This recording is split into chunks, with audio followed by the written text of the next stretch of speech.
Hi viewers, Dharmasthala కేసుకు సంబంధించి నేను డే 1 నుంచి చెప్పింది ఏంటి, వందల్లో శవాలు పూడ్చిపెట్టమంటే అబద్ధం, కానీ అక్కడేదో రహస్యం ఉంది, అది బయట పెట్టాలని ఈ పారిశుద్ధ్య కార్మికుడు అనుకున్నాను. ఫైనల్ ఇప్పుడు ఏం తెలియదు, వాడి వెనక ఎవరో ఉండి ధర్మస్థల క్షేత్రం మీద విష ప్రచారం చేయడమే వాళ్ళ యొక్క టార్గెట్.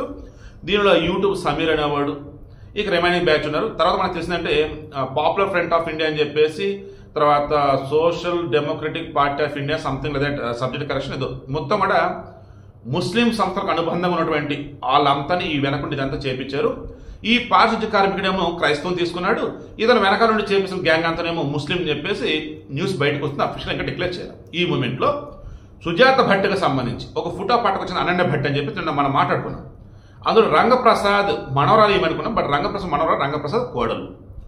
ఈ సుజాత భట్ కూడా వచ్చి రంగప్రసాద్తోనే లివిన్ అన్నట్టు ఉండిపోయింది.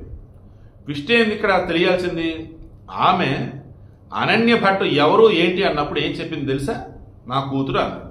నీకు పిల్లకాయలు లేరు కదా, మరి కూతురు ఎలా ఏంటంటే, నాకు పిల్లలు ఉన్నారు, కానీ ఓ రోజు ఈ నేత్రావతి నదిలోనే నేను స్నానం చేసినప్పుడు, లేదు నేత్రావతి నది సమ్ మీద ఒక నది అంట, ఈమె స్నానం చేస్తున్నప్పుడు ఎలా ఉంటున్నప్పుడట పాప తప్పిపోయిందట, వేరే వాళ్ళు పెంచుకున్నారట. ఆ వేరే వాళ్ళ పేరు వచ్చేసి అనిరుద్ధు విమల.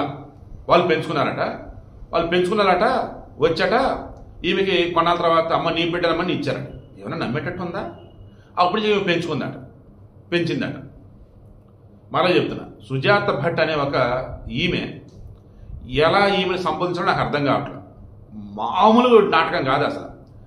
పారిశుద్ధ్య కార్మికుడు అన్నా కానీ ముఖానికి ముసుగేసుకొని హావభావాలు కనపడకుండా ఏదో హ్యాండిల్ చేసాడు. కానీ ఈ సుజాత భట్ ఏడ్చిన ఏడుపులు, నటించిన నటన అమ్మో అంతా ఎంత కాదు.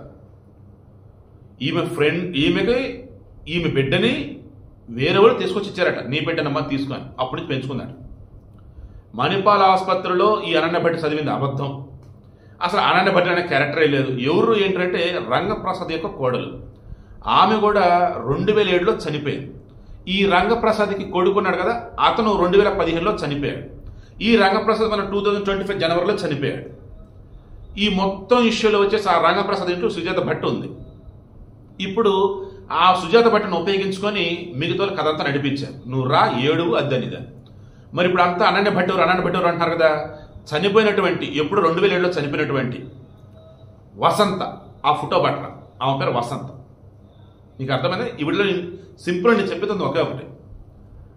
వేదవల్లి, పుష్పలత, తర్వాత సౌజన్య, వీళ్ళకి సంబంధించి ఖచ్చితంగా ఎవరు చంపారు, ఆ మిస్సింగ్ కారణం ఎవరంటే మొత్తం బయటపడాలి. స్పెషల్ ఇన్వెస్టిగేషన్ టీం ఈ తవ్వకాలు ఆపేసి, ఈ పారిశుద్ధ్య కార్మికులు లైట్ డిటెక్ట్ టెస్ట్ పెట్టి, సుజాత భట్ని పట్టుకొచ్చి లైట్ డిటెక్ట్ టెస్ట్ పెట్టి, ఎవరున్నారు వీళ్ళ వెనక ఏంటంటే బయటికి లాగి, దాని తాలూకు ధర్మస్థల క్షేత్రం మీద విష ప్రచారం చదవకుండా లోపలేయాలి. మీన్ వై ఉజిరే, ధర్మస్థల, బెల్తంగడి, ఈ 3 ప్రాంతంలో కొంతమంది ప్రజలు చెప్తున్నారు వాళ్ళు పడ్డ బాధలు.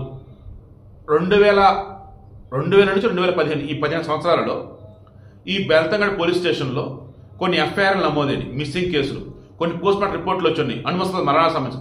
అవన్నీ మాయం చేశారు. అవన్నీ అసలు ఎవరు మాయం చేశారు ఏంటి, దీని సంబంధించి ఇన్వెస్టిగేషన్ చేయాలి. సిట్ దర్యాప్తుని ఇటువైపు మళ్లించండి. ఇదంతా ఎందుకు మిస్ అయింది అండ్ మిస్ అయిన ఆడవాళ్ళకి సంబంధించి అసలు ఏంటి, ఇదంతా బయటపడాలి.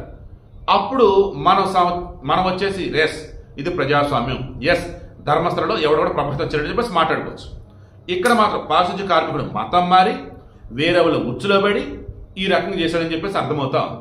సుజాత భట్ మరి దీనికేం మాయరకం అర్థం కాదు. కానీ బాబోయ్ భయంకరమైన కల్పిత కథలు పట్టుకొచ్చేసి ఎర్రి పప్పలు చేసింది, పిచ్చిలా కొడుకులు చేసింది, ఇంక్లూడింగ్ మైసర్.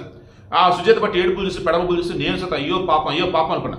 కానీ ఒక డౌట్ ఎక్కడ రేస్ చేశాను, సిబిఐలో చేసిన అంటుంది క్లర్కుగా, స్టెనోగ్రాఫర్గా, ధర్మస్థలలో కేసు తీసుకోకపోతే ఆ సిబిఐలో ఇన్ఫ్లుయెన్స్ వాడి ఏదో మీద కేసు పెట్టవచ్చు, ఎప్పుడో 2003 కదా, ఇప్పుడు వచ్చింది ఏంది ఈ మనిషి, ఓహో సిట్టేసరని వచ్చిందా అని అనుకున్నాం.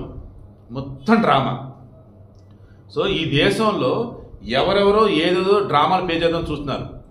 అది కూడా ఎలాగా, హిందువుల చేత హిందువుల మనోభావాలు దెబ్బతీస్తూ, హిందువుల చేత హిందూ పుణ్యక్షేత్రాలకు సంబంధించేసి దానిలో ఏదో ఘోరాల్లోనే నేరాలని చెప్తూ. కానీ దేవుడైనడు ఉన్నాడు కదా, తానే నిజాలు నెమ్మదిగా అన్ని బయటపెట్టించాడు. ఇక్కడ మంజునాథ స్వామి చేసింది అదే. కమింగ్ టు వీరేంద్ర హెగ్డే, ఈయనకు సంబంధించి తప్పులేంటి ఒప్పులేంటి అన్నప్పుడు అన్ని విచారణ చేస్తే అన్ని బయటకు వస్తాయి. ఇప్పటివరకు మనకున్న సమాచారం అయితే ఆయన మీద ఎలిగేషన్స్ తప్ప ఏ ఒక్కటి ప్రూవ్ కాల. అలా చెప్పేసి గొప్పని అనను. వాస్తవానికి ఆయన 19 years ఏజ్లోనే ఈ ధర్మకర్తగా రావడం జరిగింది. 1969 68లోనూ. అప్పటి నుంచి ఆయనే ఉంటా ఉన్నాడు, ఆయన ఫ్యామిలీ ఉంటా పోతా ఉంది. ఒకప్పుడు ధర్మస్థల చాలా చిన్న ప్రాంతం, ఇప్పుడు అసలు కర్ణాటకలో రిచెస్ట్ అని అనలేని కానీ వన్ ఆఫ్ ద రిచెస్ట్ అని చెప్పుకోవచ్చు. ఏది భారీగా ఆదాయం సమకూరే, భారీగా దేవుడు మాన్యాలు ఇలా చెప్పుకుంటూ పోతే తిరువనంతపురంలో స్వామివారి పదం ఆయన అనంత పద్మనాభ స్వామి రైట్, ఆ వేళ ఇక్కడ అనుకోవచ్చు అనమాట. మనం అంత డబ్బు అనేది ఉండిందట. దాని మీద కూడా కన్నుబడిందో లేదు ఆడకెళ్ళే భక్తులు భయపెట్టాలనో మొత్తానికి అవతలలో వేరే అన్య మతస్థుల కుట్రని నాకైతే అర్థమవుతుంది. త్వరలో విచారణ అదే తేలుతుంది. ఇక్కడ ఒక విషయం క్లోజ్ చేస్తాం. ముఖ్యమంత్రి సిద్ధరామయ్య వచ్చేసి ముందుకెళ్ళాలి అంటూ ఉంటే ఈలోపు డీకే శివకుమార్ మంజునాథ స్వామి భక్తుడిని అన్నాడు కదా ముఖ్యమంత్రి, ఉప ముఖ్యమంత్రి, ఆయన అడ్డుకొని ఏం ప్రూఫ్ దొరికిందని ఇంకా ముందుకెళ్ళండి, ఏం ప్రూఫ్ దొరికిందని ఇంకా ధర్మస్థలం మీద మీరు విచారణ చేయాలని చెప్పేసి అంటూ ఉన్న మూమెంట్లో అప్పుడు ఇవన్నీ బయటకు వచ్చాయట. ఉప ముఖ్యమంత్రి డీకే శివకుమార్ కూడా సైలెంట్గా ఉన్నట్టయితే దీనిని ఇంకా కంపు చేస్తూ ముందుకు పోయారు. ఏ రకంగా 17 చోట్ల తవ్వేరు, ఇవి కాదు ఇంకా 25 ఉన్నాయి, అవి కూడా తవ్వండి అని అన్నాడు కదా పారిశుద్ధ్య కార్మికుడు. అది ఇంకా కంపు చేస్తూ పోయేవాళ్ళు. ఇంకా లోకల్గా, నాన్ లోకల్గా, నేషనల్గా, ఇంటర్నేషనల్గా ఈ ధర్మస్థల పేరు వినపడగానే మంజునాథ స్వామి కాదు మాస్ బరియల్ కేస్, 100ల్లో శవాలు, ఇదే హడావుడి చేసేవాళ్ళు. ఆర్టిఫిషియల్ ఇంటెలిజెన్స్ యూజ్ చేసి కల్పిత కథలని భయంకరమైనటువంటిగా మార్చేసి వీడియోలుగా పెట్టేసి ధర్మస్థల క్షేత్రానికి సంబంధించి వెళ్లే వారిని భయపెడుతూ ఈ సిపిఐ నారాయణ లాంటి వాళ్ళు బుర్రా బుద్ధి లేకుండా అది ధర్మస్థల పుణ్యక్షేత్రమా శ్మశానమా అడుగడుక్కి శవాలు, ఆడపిల్లలని మహిళల్ని ఘోరతుగా చంపేశారంటూ హడావుడి. చూసేవా సమయం చూడాల, పోనీ సిట్టు విచారణలను తేలడ, తవ్వకాలను బయటపడ అది లేదు. మరి ఏంద్రంటే మేము అంటాం. కనీసం ఆలోచించాలి కదా.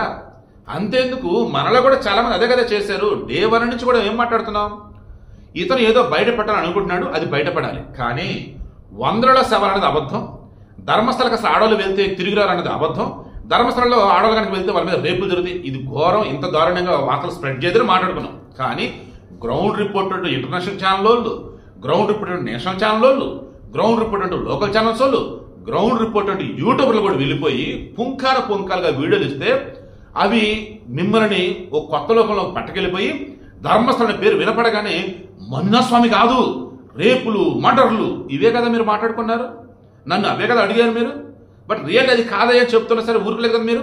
ఫైనల్ ఏం తెలియంది, సుజాత భట్ లాంటి ఒక డ్రామా ఆర్టిస్టు అండ్ ఈ భీమా పారిశుద్ధ్య కార్మికుడు ఒక పెయిడ్ ఆర్టిస్టు, వీళ్ళంతా కలగలిపి వీళ్ళు అనుకున్నటువంటి అన్ని మతస్థుల వల్ల ఈ ధర్మస్థల క్షేత్రానికి చెడ్డ పేరు తీసుకురావాలని, హిందువుల యొక్క మనోభావాలు దెబ్బతీయాలని అతి పెద్ద కుట్ర ఇదంతా కూడా.